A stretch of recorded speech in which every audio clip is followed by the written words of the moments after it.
Happy happy hour. I'm Dave, the basement bartender. As the evenings cool down, I find myself building a fire more and more frequently. It's not only a great way to keep warm, it's a great opportunity to socialize with friends and enjoy a cocktail or two, or five. And when I think of a roaring fire, I think of roasting marshmallows. What is this glutinous monstrosity before me? Looks like a sticky pillow. Whether you're enjoying one outside by a fire pit or inside by a fireplace, my toasted marshmallow cocktail will emulate the warm, sweet flavors that a toasted marshmallow provides. Let's get this thing started.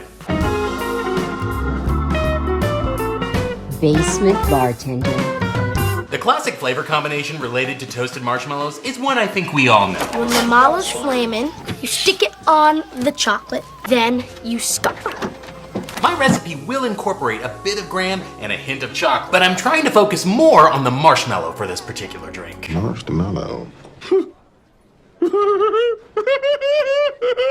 A marshmallow is sugar, water, and gelatin, whipped to a soft, fluffy consistency. We're gonna create and elevate this flavor by combining 2 ounces of cream of coconut, 1.5 ounces of whipped vodka, 1.5 ounces of creme de Bacanora Mocha, and a single teaspoon of Islay Scotch. Since the drink incorporates Bacanora, which is an agave-based spirit similar to a very mild mezcal, there will be a very subtle smokiness. The small amount of Islay Scotch will enhance those flavors and balance the sweetness. Since the peat flavor associated with Islay Scotch is quite distinctive and very acquired taste, consider this option. Prepare your cocktail glass by rimming the edge with a crushed graham cracker.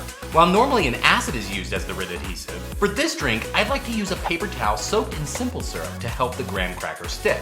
Prepare the garnish by using a straw to create a well about halfway through a large marshmallow. Fill the marshmallow well with a gold rum and let it sit so the marshmallow can absorb the liquor. Going back to the mixing glass, add ice and stir for 30 seconds. Strain into the graham-rimmed glass and top with your rum-soaked marshmallow. Using a blowtorch, toast the marshmallow, keeping it a good distance away to get a nice golden brown without burning it. Cheers. While the drink is indeed sweet, the scotch tones down the sugar. The subtle hint of chocolate from the creme de Bacanora Mocha mixed with the graham rim will emulate the s'more flavor without taking away from the marshmallow namesake. Click the buttons and share this video. We'll see you next time.